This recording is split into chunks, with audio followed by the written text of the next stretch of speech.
Dad? Aren't you sleeping yet? It's time for bed, honey. Dad, I can't sleep. Can you tell me a bedtime story? All right. What do you want to hear? Something about an adventure. I think I know just the thing. When I was your age, my biggest dream was to follow my Uncle Fred on one of his adventures around the world. One day, he disappeared.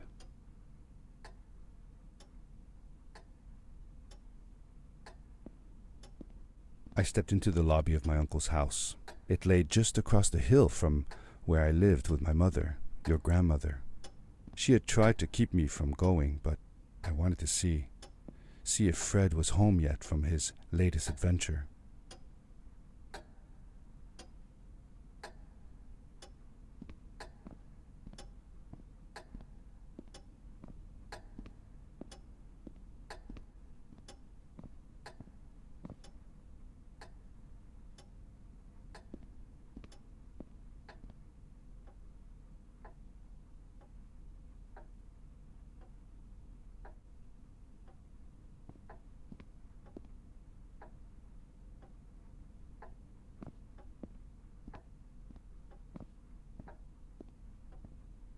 My uncle used to send me postcards from his long journeys.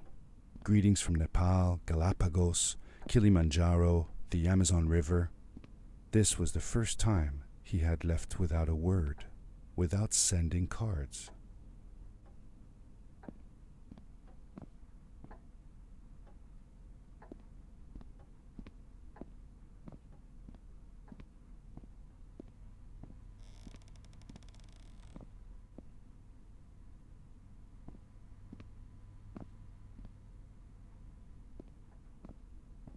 I had visited Uncle Fred's house countless of times, but in the locker, which usually was closed, I found something I hadn't seen before. It was an adventure suit. It resembled the one that Fred used, but smaller in size. Curiosity got the better of me, and I tried it on. It fit like it had been custom made for me.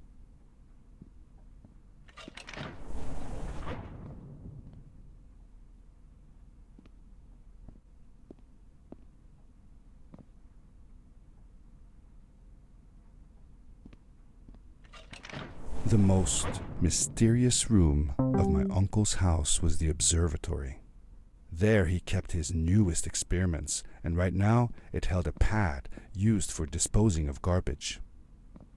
Uncle Fred had warned me not to touch any of his things. But, as I said, I was a curious child.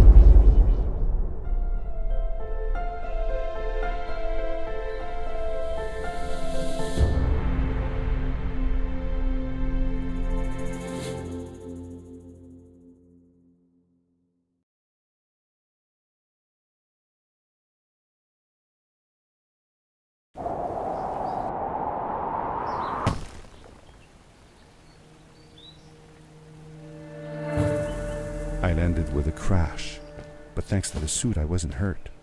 I had no idea where the pad had taken me, but back then I didn't care so much about where I was going, or how I would get home.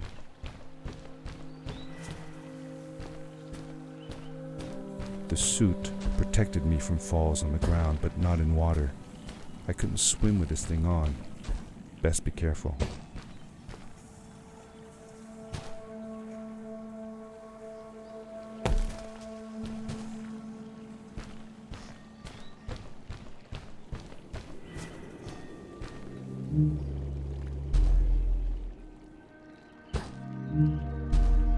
I was sure that someone had been here before me. Someone had built these bridges and carved these symbols, but who? Where were they now?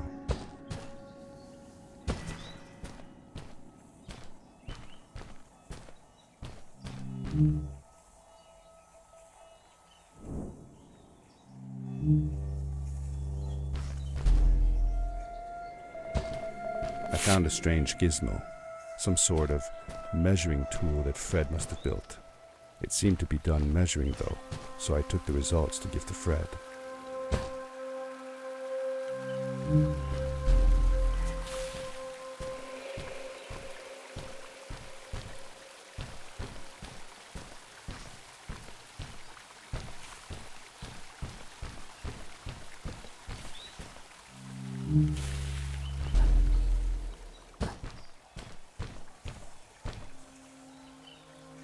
How did you know Fred had been there?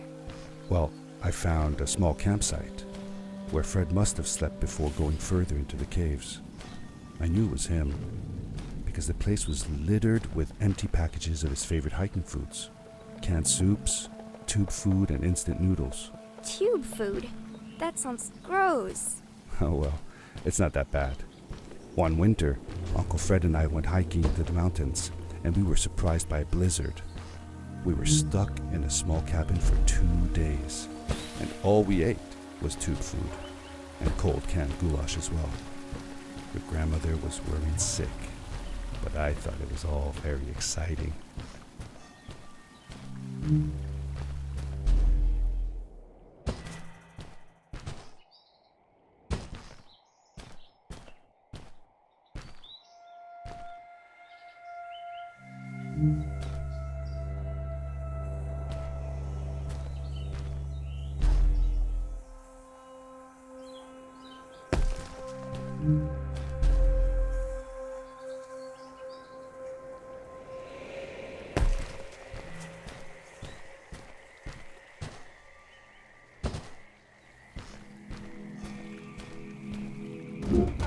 The power core I found activated the suit's grappling device when I picked it up. It must have been left here by my uncle.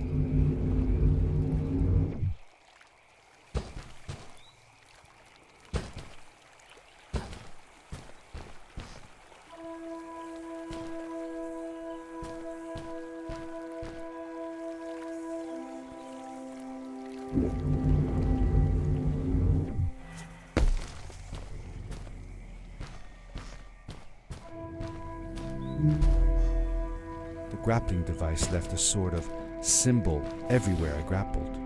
I noticed similar symbols already there in the cave, and I was getting more and more certain that this place was where Fred had gone.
Did you ever see any of Fred's experiments yourself?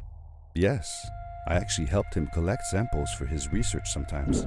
To learn about them? That's right. We found all sorts of things. One time, we went to the forest and found a small pool of water that was full of eggs. Eggs? Were there chickens in the forest? No, not chicken eggs. These were small and jelly-like. Hundreds of them. Fred told me that they were frog eggs. He was in for a surprise though.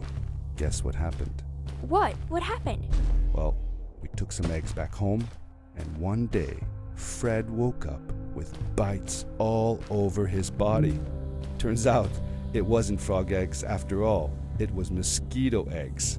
Ah, poor Fred. I know. He did find real frog eggs eventually. He told me that they were very, very special, but I don't know what happened to them.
These blue lights. Did Fred put them here? Or was somebody else here as well?